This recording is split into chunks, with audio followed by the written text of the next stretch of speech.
Hello friends, आप लोग कैसे हैं? उम्मीद करते हैं आप लोग ठीक होंगे, आप लोग हेल्दी होंगे। फ्रेंड्स, एक क्वेश्चन आप लोगों के जहन में हो सकता है कभी आया हो कि जब कोई सॉफ्टवेयर आता है, जब कोई सॉफ्टवेयर नया होता है तो फिर उससे पहले, उस सॉफ्टवेयर से पहले उसका बीटा वर्जन हम लोग के सामने आता है और फिर उसके बाद जो मेन सॉफ्टवेयर है वो आता है।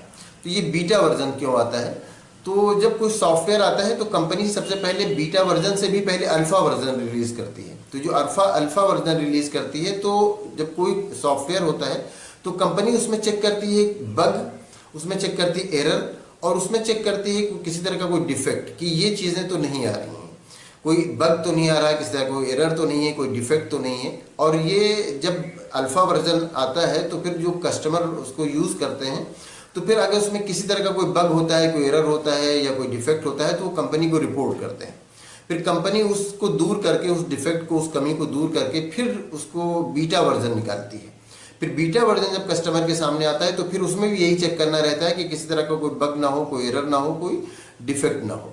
अब उसको जब कस्टमर यूज़ करते हैं तो अगर उसमें किसी तरह का कोई एरर होता है, कोई डिफेक्ट होता है, तो फिर कोई बग होता है तो फिर वो कंपनी को रिपोर्ट करते हैं और कंपनी फिर उस कमी को दूर करती है। और फिर उसके बाद जो वर्जन होता है उसका, जो कस्टमर के यूज़ के लिए जो नया वर्जन होता है वो हम लोग के सामने आता है। तो बीटा वर्जन जो होता है वो कंपनीज इसीलिए निकालती हैं ताकि उसमें किसी तरह का कोई डिफेक्ट ना हो, किसी तरह का कोई कमी ना हो। अगर कमी हो तो उसको दूर कर लिया जाए, फिर उसके बाद उसका नया वर्जन लाया जाए। ये एक तरह का ट्रायल वाला वर्जन होता है, चाहे अल्फा वर्जन हो चाहे बीटा वर्जन हो, ये ट्रायल के लिए होता है।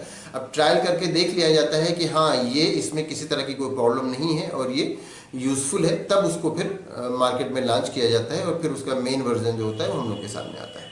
तो अल्फा वर्जन हो या बीटा वर्जन हो, ये ट्रायल वाला वर्जन होता है और इसको कंपनीज इसीलिए निकालती हैं ताकि किसी तरह की कोई कमी उनके सॉफ्टवेयर में ना रह जाए।